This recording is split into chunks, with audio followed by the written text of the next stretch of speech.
मेरे प्यारे मित्रों, नमस्कार। आज हम लोग मैप और अंतर्राष्ट्रीय संबंध का ही एक टॉपिक्स पढ़ेंगे श्रीलंका के बारे में, यानी कि भारत और श्रीलंका के बारे में, संबंधों के बारे में अध्ययन करेंगे। हमने पिछला वीडियो में श्रीलंका का भौगोलिक मानचित्र को देखा था, यानी कि श्रीलंका में कौन चीज कहाँ है, कैसा है। हमने ये बताया था, राम सेतु के बारे में चर्चा किया था। याद कीजिए आप, श्रीलंका के ऊपरी भाग को जाफना कहा जाता था और श्रीलंका को दोनों बीचों बीच कौन सी पहाड़ है जो पश्चिमी भारत के ही पहाड़ का हिस्सा है। तो बीचों बीच पहाड़ है, तो हमको उत्तरी भाग से दक्षिणी भाग जाने के लिए कोई चीज तो हमको एक दर्रा चाहिए, एक पास चाहिए, यानी कि दर्रा चाहिए।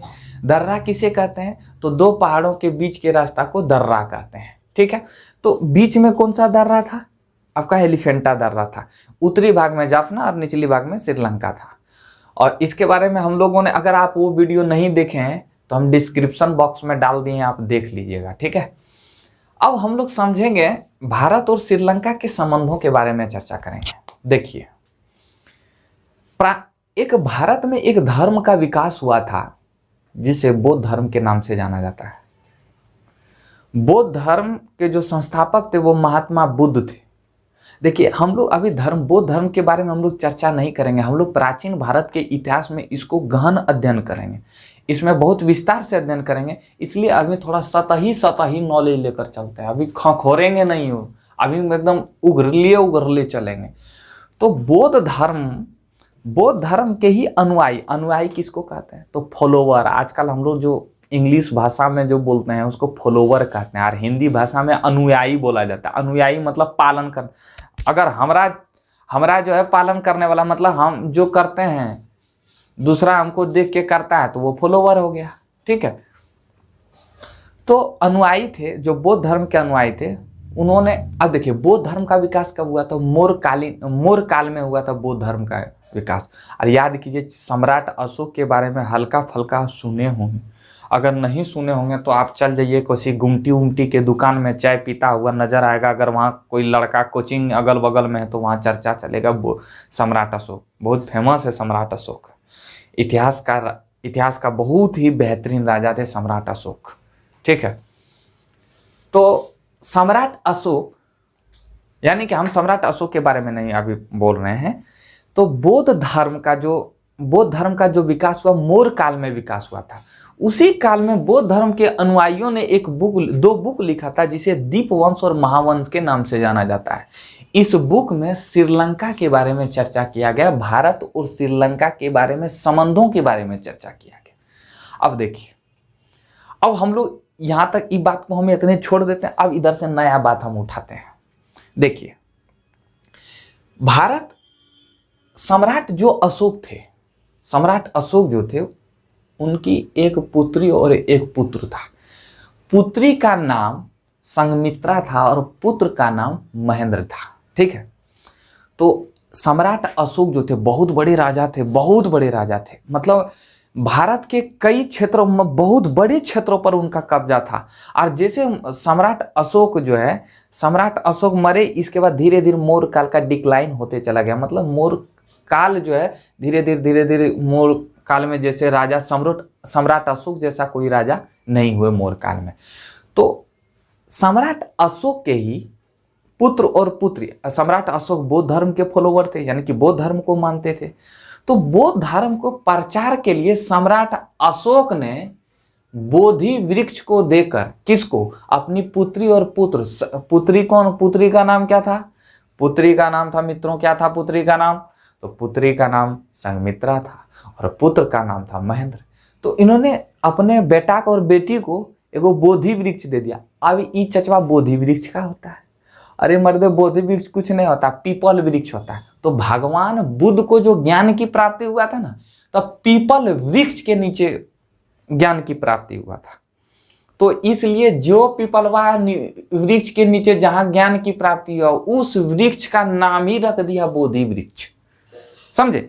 तो उस वही बोधि वृक्ष को देकर, यानी पीपल वृक्ष को देकर, और बौद्ध धर्म के प्रचार के लिए उसको कहां भेजा गया?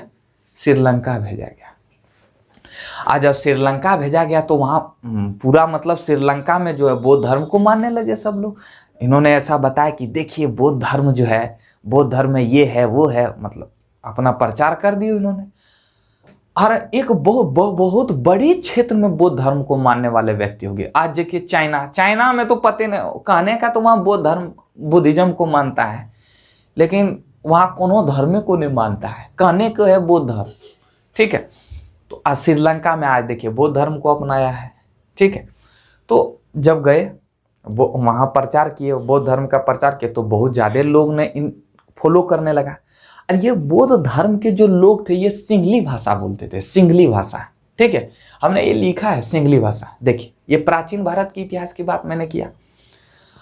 अब दूसरा ये था कि जस्ट 10वीं और 11वीं सदी के बाद दक्षिण भारत का एक वंश था जिसका नाम था चोल वंश। चोल वंश के राजा थे राजा चोल, और उनका बेटा था राजेंद्र चोल। राजेंद्र चोल इतना चक्रवर्ती शासक थे, इन्होंने अपने सैनिक के साथ लिया, अपने सैनिकों के साथ लिया और सभी राजा को हराते हुए गंगा नदी तक चल गया। और जब गंगा नदी तक चल गया तो उन्होंने एक उपाधि धारण किया जिसे गंगई कोंड चोल की उपाधि उन्होंने धारण किया, यानी कि गंगा तक को जीतने वाले क्षेत्र को गंगई कोंड कहा गया। ठीक, उन्होंने धारण किया और वहां से मैया गंगा के जल को लाया और एक मंदिर स्थापित किया। गंगई कोंड चोलापुरम नामक एक मंदिर बनवाया इन्होंने। कौन? राजेंद्र प्रथम ने, राजेंद्र चोल ने, सॉरी राजेंद्र प्रथम नहीं, राजेंद्र चोल। और यही राजेंद्र चोल था जिन्होंने श्रीलंका पर भी कब्जा किया, और यही चोल वंश के इसका बाप जो था, इन्होंने मालदीव पर कब्जा किया। याद कीजिए, आपको मालदीव के वीडियो में मैंने बताया था। ठीक है, तो इन्होंने श्रीलंका पर कब्जा किया। तो श्रीलंका पर कब्जा किया तो बहुत सारे, यानी कि बहुत सारे जो इंडियन थे, यानी कि जो भारतीय थे, उसको कहाँ ले गया? श्रीलंका ले गया। श्रीलंका में जाकर बसा दिया। बौद्ध धर्म के लोग कौन सा भाषा बोलते थे? सिंगली भाषा बोलते थे। तो सिंगली भाषा बोलते थे, सिंगली भाषा बोलते थे। अब ये जो तमिल, देखिए दक्षिण भारत यानी कि तमिल, दक्षिण भारत में अधिकतर तमिल भाषा बोला जाता था। तमिलनाडु के ही सटा हुआ श्रीलंका का अगर आप मैप देखिएगा तो तमिलनाडु से ही सटा हुआ है श्रीलंका। तो तमिलनाडु में कौन सा भाषा बोला जाता है? तमिल भाषा बोला जाता है। तो तमिल वहाँ जो है तमिल भाषा बोलते थे। और ये जो बौद्ध धर्म के अनुयायी थे वो कौन सा भाषा बोलते थे? सिंगली भाषा बोलते थे। अब जब सिंगली भाषा बोलते थे तो अब देखिए राजेंद्र चोल ने श्रीलंका को जीता, अपने यहाँ से लोगों को श्रीलंका में बसा दिया। और जब बसा दिया तो धीरे धीरे जो भारतीय तमिल जो थे, यानी कि जो इंडियन तमिलनाडु के लोग जो तमिल बोलते थे, जो इंडियन तमिल थे, वो सिंगली भाषा सीख गया। वो सिंगली भाषा सीख गया।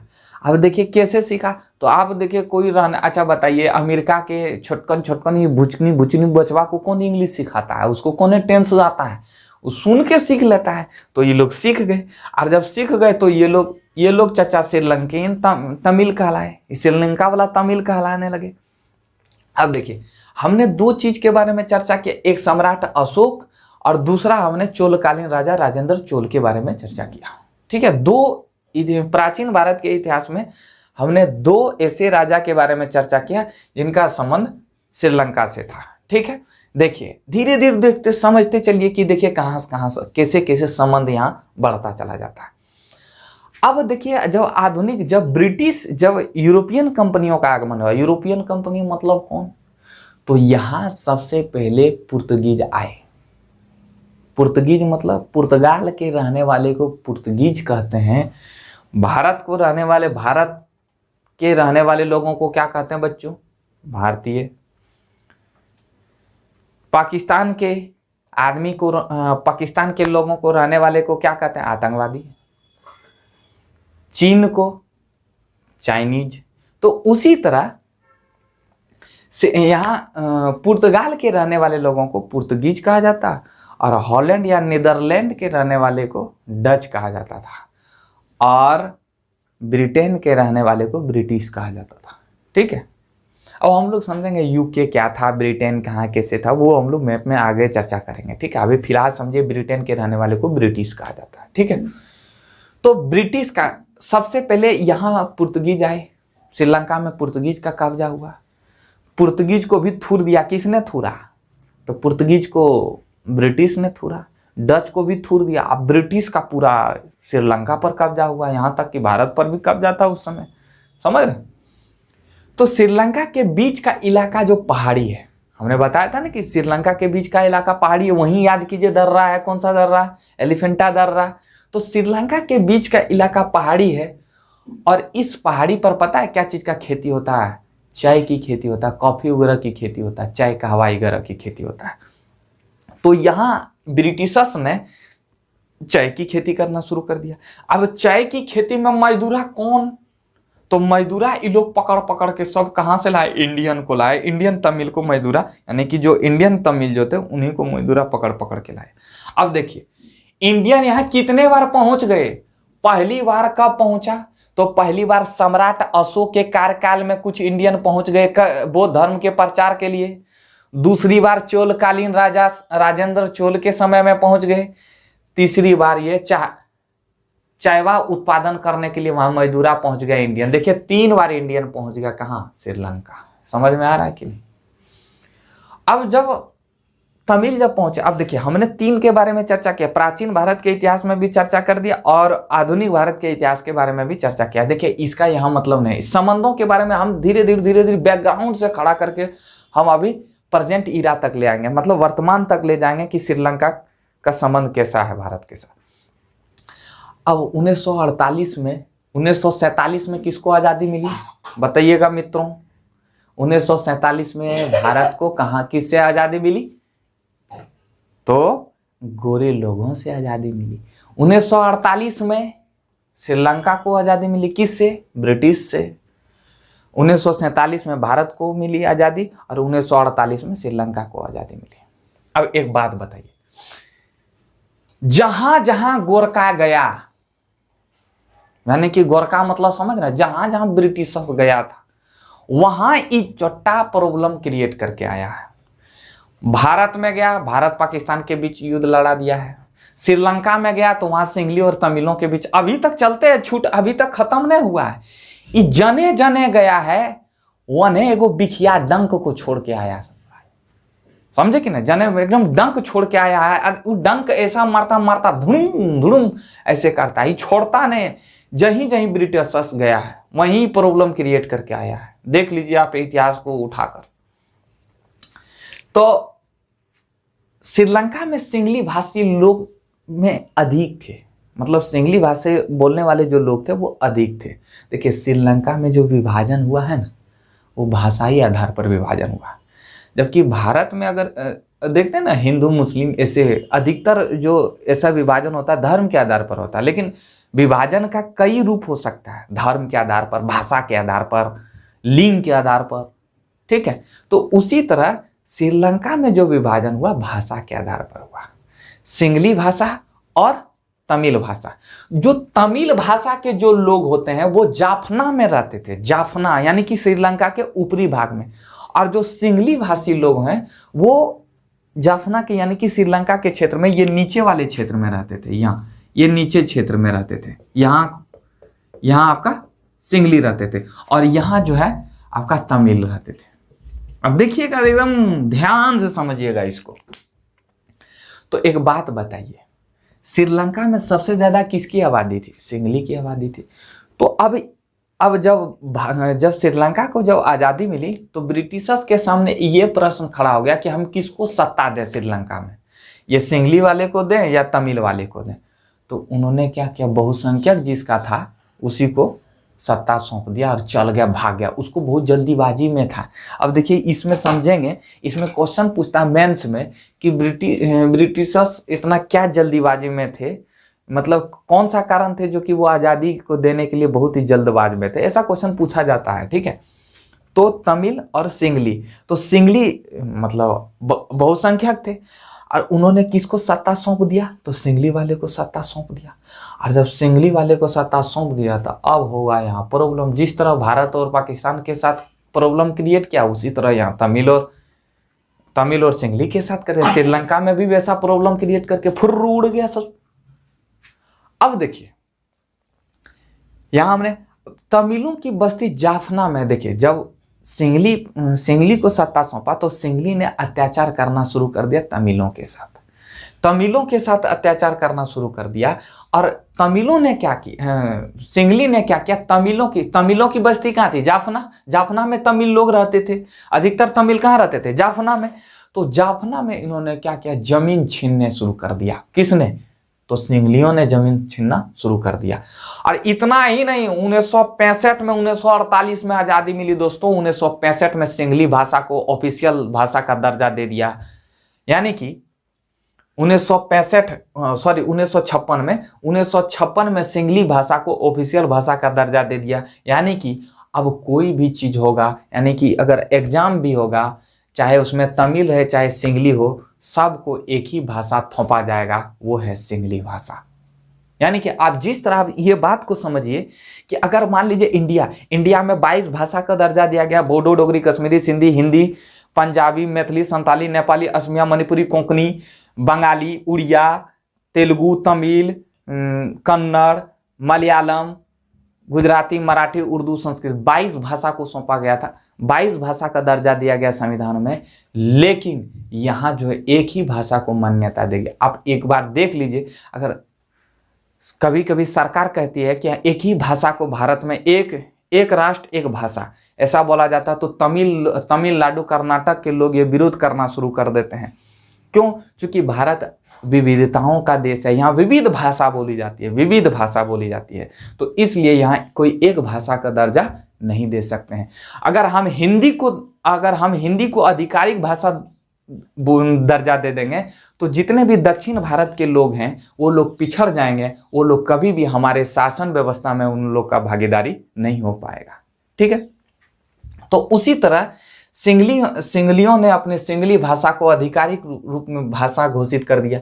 यानी कि कहने का मतलब ये है कि तमिलों को पीछे छोड़ दिया। अब देखिए, ये तमिल थे, तमिलनाडु जो हमारा भारत का तमिलनाडु है ना, तमिलनाडु से सीमा बनाता, समुद्री सीमा बनाता श्रीलंका से। तो तमिलनाडु के लोगों का श्रीलंका में जो तमिल जो रहते थे जाफना में, अगर आप मैप देखते होंगे तो हम दिखाते हैं आपको मैप। जिस तरह आप देखिए श्रीलंका का जो मैप है, श्रीलंका का मैप समुद्रिक मैप जो है किससे सटता है, तमिलनाडु के से सीमा बनता है समुद्रिक सीमा। तो तमिलों के साथ जुड़ाव था। यानी कि ये जो अधिकतर तमिल कहाँ बस गए थे, जाफना में जाकर। हमने आपको बताया है कि इस प्राचीन भारत के इतिहास में, यानी कि बहुत पहले समय में कई तमिलनाडु के लोग बस गए थे। कहाँ? जाफना में, ऊपरी भाग में, श्रीलंका के ऊपरी भाग में बस गए थे। तो इनका संबंध था कहीं ना कहीं, इसका मतलब लगाव जुड़ा था तमिलों के प्रति। तो याद कीजिए, तमिलनाडु के लोग किसको फेवर करेंगे, तो तमिलों के फेवर करेंगे, श्रीलंका के तमिलों को फेवर करेंगे। समझ रहे कि नहीं? जिस तरह 1956 में सिंगलियों ने सिंगली भाषा को ऑफिशियल भाषा का, यानी कि आधिकारिक भाषा का दर्जा दे दिया, उसी तरह 1972 में नए संविधान को लागू किया, नया संविधान बनाया, और उसमें तमिलों को मतदान करने का अधिकार, वोट देने का अधिकार नहीं दिया। तो या दिमाग लगाइए, अगर वोट देने का अधिकार नहीं देगा तो वो क्या सरकार बन पाएगी? तमिलों की सरकार बन पाएगी? नहीं बन पाएगी। किसकी सरकार बनेगी? सिंगलियों की सरकार बनेगी। यानी कि वहां अब जो है सिंगली कौन सा भाषा को, यानी कि सिंगली भाषा के लोग कौन से धर्म को मानते थे? बौद्ध धर्म को मानते थे। वहां एक ही धर्म को मानने का इजाजत दे दिया, बौद्ध धर्म को राय धर्म घोषित कर दिया। यानी कि देखिए कितना अत्याचार किया। 1956 में सिंगलियों ने सिंगली भाषा को आधिकारिक भाषा घोषित कर दिया। 1972 ईस्वी में नए संविधान में तमिलों को मतदान करने का अधिकार छीन दिया, बौद्ध धर्म को राय धर्म घोषित कर दिया। ठीक है, अब देखिए इतना अत्याचार करने के बाद भी अब क्या होगा? तो कहा जाता है कि जब रावण का अत्याचार बढ़ा तो भगवान राम पैदा हुए, कंस मामा का अत्याचार बढ़ा तो भगवान कृष्ण पैदा हुए, जब अंग्रेजों का अत्याचार बढ़ा तो भगत सिंह, सुभाष चंद्र बोस, महात्मा गांधी जैसे नेता पैदा हुए। तो उसी तरह जब सिंगलियों का अत्याचार बढ़ा तो लिट्टे जैसा संगठन का आविष्कार हुआ।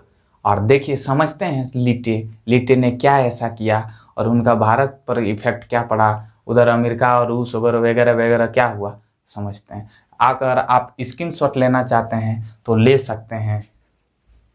सबसे पहले श्रीलंका की समस्या को समझने से पहले आपको हम शीत युद्ध समझाते हैं, थोड़ी दूसरी दुनिया में ले जाते हैं। देखिए शीत युद्ध, शीत युद्ध एक ऐसा युद्ध था ना, हम लोग बचपन में समझते थे शीत युद्ध मतलब सीताम लड़ता था, उसी को शीत युद्ध कहते थे।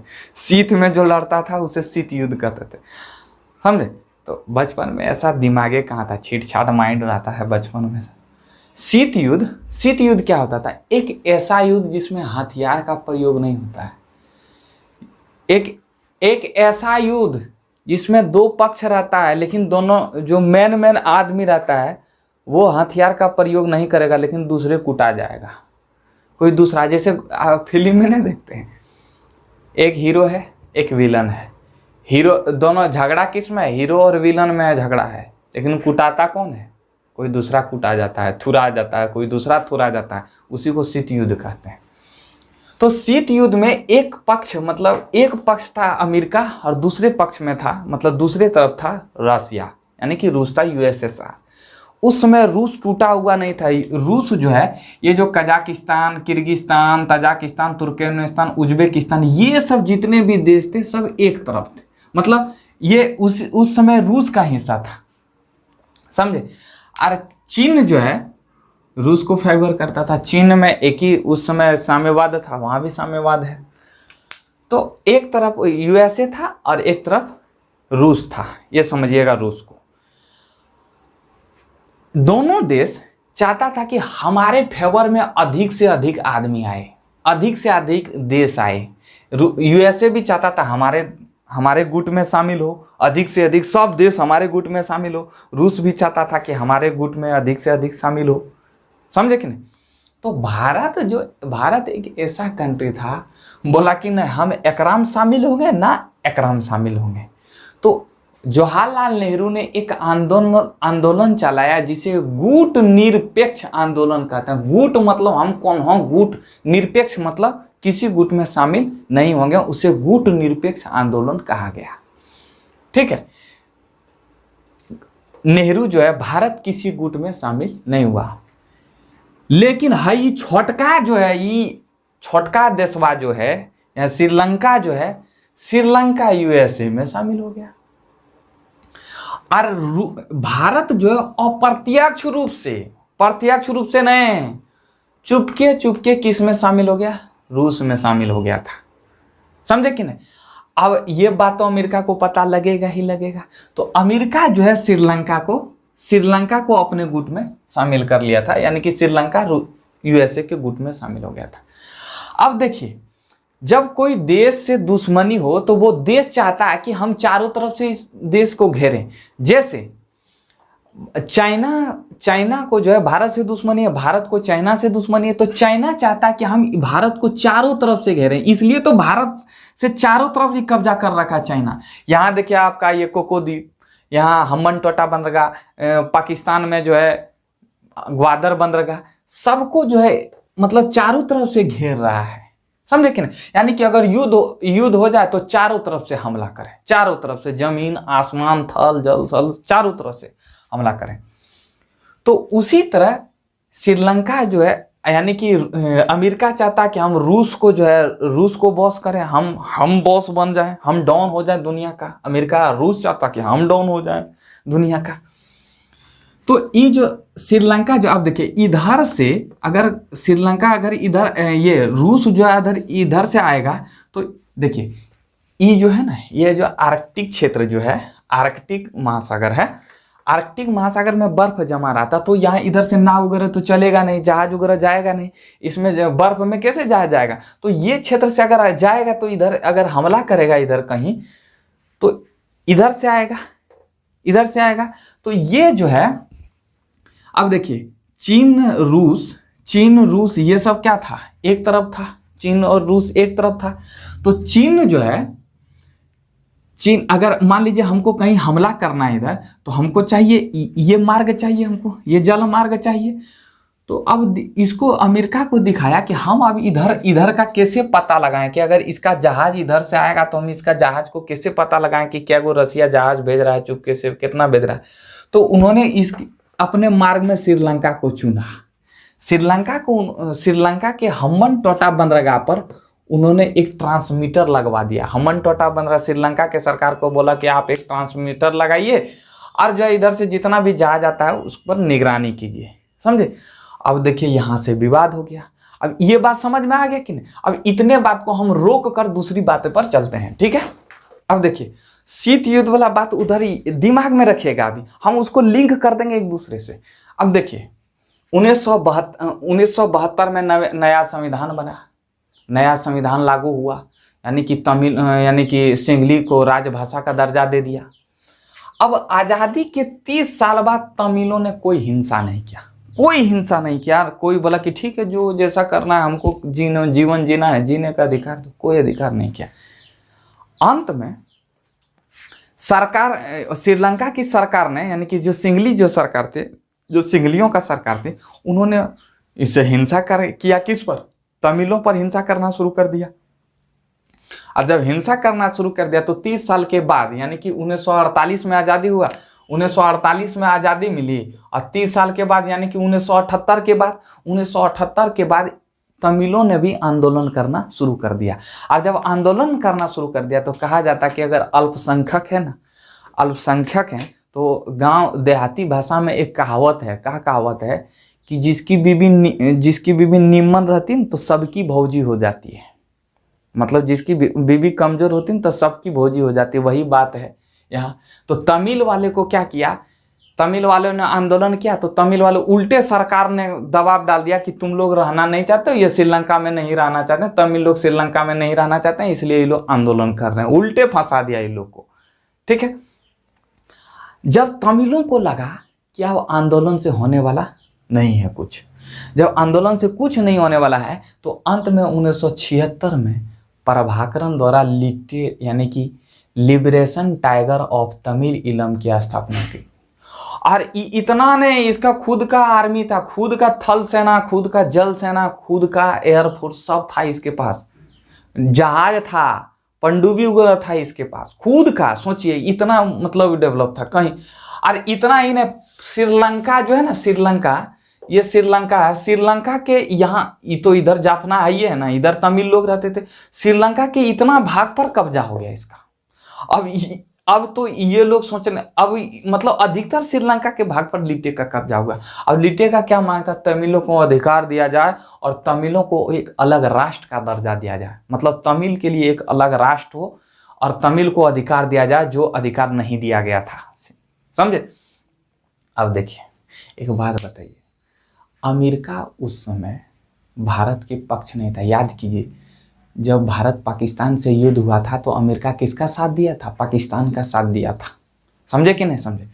तो उसी तरह भारत सरकार द्वारा लिट्टे को मतलब अप्रत्यक्ष रूप में लिट्टे से कहीं ना मतलब वो भड़का रहा था। अब देखिए हुआ क्या था, अमेरिका जो हम्मनटोटा वहाँ ट्रांसमीटर लगाना चाह रहा था, तो उसी समय लिट्टे जो है श्रीलंका सरकार के खिलाफ में था, क्योंकि श्रीलंका किसकी सरकार थी, सिंहली, यानी कि हम जब श्रीलंका सरकार बोलेंगे तो सिंहली की सरकार समझिएगा, ठीक है, ऐसे दिमाग में रहेगा। तो लिट्टे जो है श्रीलंका सरकार के खिलाफ में था, और अमेरिका जो है कहाँ ट्रांसमीटर लगाना चाह रहा था, तो हम्मनटोटा यानी कि श्रीलंका पर लगाना चाह रहा था। देखिए उधर रूस जो है, रूस इंडिया से अच्छा दोस्ती है उसका। अब ये भारत कह रहा है, भारत लिट्टे को कहा, जब ऐसा हो गया, जब लिट्टे ने जब पूरा श्रीलंका पर कब्जा कर लिया, तब जो है यहाँ श्रीलंका सरकार ने भारत से कहा कि आप कुछ कीजिए, लिट्टे को जो है आप कुछ कीजिए, उसको समझाइए जनाब। कल के ये बात हुई ना, समझाएंगे, काहे समझाएंगे, हमको क्या मतलब है, कल के एक शर्त पर समझाएंगे, वो जो ट्रांसमीटरवा जो लगा रहा है ना, वो जो ट्रांसमीटरवा अमेरिका का जो ट्रांसमीटरवा लगा रहा है उसको हटवाइए। तो रूस ने कहा था भारत को कि आप किसी तरह से भी ट्रांसमीटर को हटवा दीजिए, हम आपका बहुत बहुत बहुत आभारी रहेंगे। तो बोला कि ठीक है, तो वही लिट्टे को चढ़ा दिया। जब लिट्टे को चढ़ाया, तब लिट्टे को चढ़ाया, जब वो अब अपना जो धाक जमाना शुरू कर दिया, तब श्रीलंका सरकार किससे मदद मांगेगा, एगो पड़ोसी देश भारत है, उसको कौन सुझाता है यार। श्रीलंका का क्या इतिहास रखता अगर भारत नहीं रहता, तो आज नक्शा में उसका कोई नामो निशान नहीं रहता। याद कीजिए, हम प्राचीन भारत के इतिहास में पढ़ाया था कि वही सम्राट अशोक थे जो अपने बौद्ध धर्म के प्रचार के लिए श्रीलंका में अपने बेटी और बेटा को भेजा था।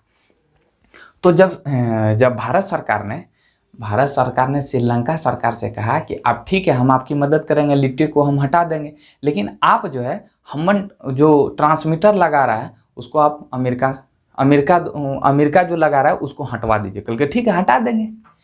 तो उन्होंने श्रीलंका सरकार ने, अब भारत सरकार ने क्या किया, भारत सरकार ने लिट्टी को अपने सेना को भेजा और लिट्टी को मारना शुरू कर दिया। मतलब लिट्टी को कूच डाला, पूरा साफ कर दिया लिट्टी को। कितना था, लिट्टी तो विद्रोही था। तो राजीव गांधी की सरकार ने श्रीलंका में सेना भेजा और लिट्टी के विद्रोहियों को कूच डाला। ठीक है। अब इससे तमिलनाडु, अब देखिए तमिलनाडु के लोग इससे खपा हो गए। खपा क्यों हुए? क्योंकि लिट्टे जो है, लिट्टे किसका, तमिल थे, और तमिलों का जुड़ाव किससे था, तमिलनाडु से था। तो अब ये सोचने लगे कि कहीं तमिलनाडु भी हमसे ना छीना जाए। तो अब राजीव गांधी, इससे तमिलनाडु के लोग नाराज हो गए। राजीव गांधी को श्रीलंका में तमिल सेना द्वारा हमला किया गया। अब जब राजीव गांधी गए थे, श्रीलंका गए थे दौरा पर, तो वहां तमिल सेना द्वारा इस पर हमला किया गया था। आप अगर वीडियो देख पा रहे हो तो देखिए आप वीडियो।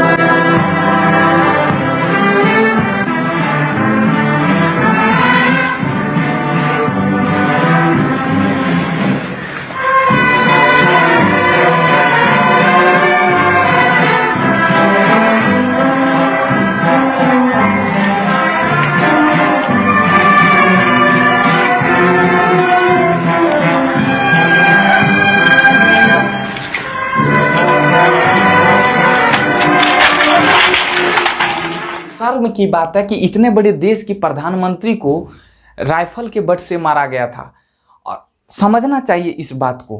अब अंत में वही लिट्टे ने राजीव गांधी को 1991 में बम बांधकर खुद शरीर में, एक नालिनी नामक महिला थी, उन्हीं अपने शरीर में बम जो है बांधकर और राजीव गांधी के पास ब्लास्ट कर गया। यानी कि राजीव गांधी भी का भी चिथड़ा उड़ गया। समझे कि नहीं? तो 1991 में ये घटना हुई। अंत में 2006 में श्रीलंका में राष्ट्रपति महेंद्र राजपक्षे की सरकार आई। उन्होंने कहा कि हम जो है लिट्टे को अब खत्म करेंगे। 2009 तक उन्होंने लिट्टे को पूरा खत्म कर दिया, लेकिन अभी तक भी तमिल समस्या खत्म नहीं हुआ है। और उन्होंने क्या किया, जो राजपक्षे थी, महेंद्र राजपक्षे ने चीन से हथियार लिया, खूब पैसा लिया, और पैसा लेकर उन्होंने क्या किया, प्रभाकरण को खत्म कर दिया पूरा। मतलब तमिलों पर अत्याचार उन्होंने अटैक कर दिया, लेकिन अभी भी तमिल समस्या खत्म नहीं हुआ। अब देखिए हम अभी थोड़ा सा और आगे करते हैं आपको। जो यहाँ जो है अमेरिका द्वारा ट्रांसमीटर लगाया गया था। अब जब अमेरिका द्वारा ट्रांसमीटर लगाया गया था, तो ये रूस ने कहा भारत को कि किसी तरह से ट्रांसमीटर को आप हटा दीजिए, किसी तरह से आप ट्रांसमीटर को हटा दीजिए। तो इन्होंने लिट्टे को कैसे चढ़ाया, फिर लिट्टे को फिर मारा। देखिए पहले भारत सरकार ने लिट्टे को पहले चढ़ाया और उसको मार भी दिया। समझे कि नहीं? तो बाद में लिट्टे भी दुश्मन हो गए तो, और श्रीलंका सरकार भी दुश्मन हो गया। अब देखिए सोच के। तो यही जो है अंत में यहाँ क्या किया, जब यहाँ से इसको हटा दिया, तब उसको एक सुझाई, अमेरिका को एक सुझाई दिया यहाँ नेपाल, कि नेपाल में हम यहाँ अपना एक हवाई अड्डा। उस समय नेपाल क्या था कि नेपाल जो है, नेपाल भी कहीं ना कहीं एक इधर सपोर्ट कर रहा था यूएसए को। तो नेपाल में जो है एंट्री मारा। कौन एंट्री मारा? तो अमेरिका एंट्री मारा। वहाँ एक अपना अड्डा स्थापित करना शुरू किया। और जब अड्डा स्थापित करना शुरू किया तो चाइना अब गुस्सिया गया, कल करे तुम जो है हमको मरवाएगा, हमारा दुश्मन को तुम यहाँ रखेगा पोस कर। तो इन्होंने, चाइना ने क्या किया, उसमें माओ सेतुंग की सरकार थी, चाइना ने क्या किया, चाइना ने अपने यहाँ माओवादी को घुसा दिया, विद्रोही को घुसा दिया, मार करने लगा नेपाल में। और नेपाल का दिमाग खराब हो गया कि ये क्या कर दिया। अंत में अमेरिका को यहाँ से भगवाया। नेपाल बोला कि अब यहाँ कुछ नहीं कीजिए, भागिए। अमेरिका को भी भाग गया। वही जो है माओवादी इधर होते हुए और जब भारत में प्रवेश हुआ तो यहाँ बंगाल में घुसा। बंगाल में नक्सलवाड़ी एक गांव है, वहाँ घुसा और वही माओवादी का एक दूसरा रूप बन गया जिसे नक्सली कहा गया। और वो नक्सली धीरे धीरे भारत के छत्तीसगढ़, झारखंड वगैरह में फैल गया। ठीक है, तो ये था श्रीलंका का संबंध, अंतर्राष्ट्रीय संबंध भारत और श्रीलंका के बीच में कैसा संबंध था। देखिए श्रीलंका क्या था, श्रीलंका क्या महत्व है भारत के लिए, तो आपको हम बताएं मालदीव का जो महत्व है वही श्रीलंका का महत्व है। अगर श्रीलंका जो है हमारा साथ नहीं देगा तो मजा ले, इधर से बहुत हमला हो जाएगा, तस्करी होने लगेगा धीरे धीरे, समझे कि नहीं। तो श्रीलंका भी वही महत्वपूर्ण भूमिका है भारत के लिए जो मालदीव की महत्वपूर्ण भूमिका है, ठीक है। तो ये था आपका श्रीलंका और भारत के बीच में संबंध। उम्मीद करते हैं आपको ये समझ में आ गया होगा। मिलते हैं नेक्स्ट वीडियो में। लव यू दोस्तों।